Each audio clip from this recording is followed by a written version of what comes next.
আবারও বিশ্বের সবচেয়ে বেশি আয়ের অ্যাথলেট রোনালদো। তো বন্ধুরা, আজকে দেখে নিব এই ভিডিওতে ক্রিস্টিয়ানো রোনালদো সে তার দৈনিক পার ডে কত কোটি ডলার ইনকাম করেন। তো চলুন এ বিষয়ে কথা বলবো আজকে। কয়েকদিন আগে 40 বছরে পা রেখেছেন ক্রিস্টিয়ানো রোনালদো। 1000 গোলের লক্ষ্যে এগিয়ে যাচ্ছেন এই তারকা ফুটবলার। এরই মাঝে আরেকটি অর্জনেরও দেখা পেলেন তিনি। আবারও বিশ্বের সর্বোচ্চ আয়কারী অ্যাথলেটদের সিংহাসনটি দখল করেছেন পর্তুগিজ কিংবদন্তি। খেলাধুলার আর্থিক বিষয়ের সংবাদ মাধ্যম স্পোর্টিকোর প্রতিবেদনে এই তথ্য উঠে এসেছে। টানা দ্বিতীয়বার আয়ে সবার উপরে আল নাসর তারকা। গত বছর রোনালদোর মোট আয় ছিল 26 কোটি ডলার, যা প্রায় 3150 কোটি টাকা। সৌদি প্রো লিগের ক্লাব আল নাসর থেকে শুধু পারিশ্রমিক ভাবতেই পেয়েছেন 21 কোটি 50 লাখ ডলার। বিভিন্ন স্পন্সর চুক্তি থেকে পেয়েছেন আরো 4.5 কোটি ডলার। শীর্ষে আয়কারী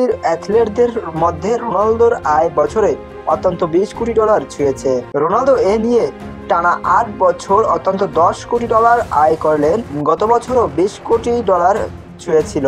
2002 সালে স্পোর্টিং লিসবনের হয়ে পেশাদার ফুটবলে অভিষেকের পর এ পর্যন্ত ক্যারিয়ারে রোনালদোর মোট আয় 180 কোটি ডলার।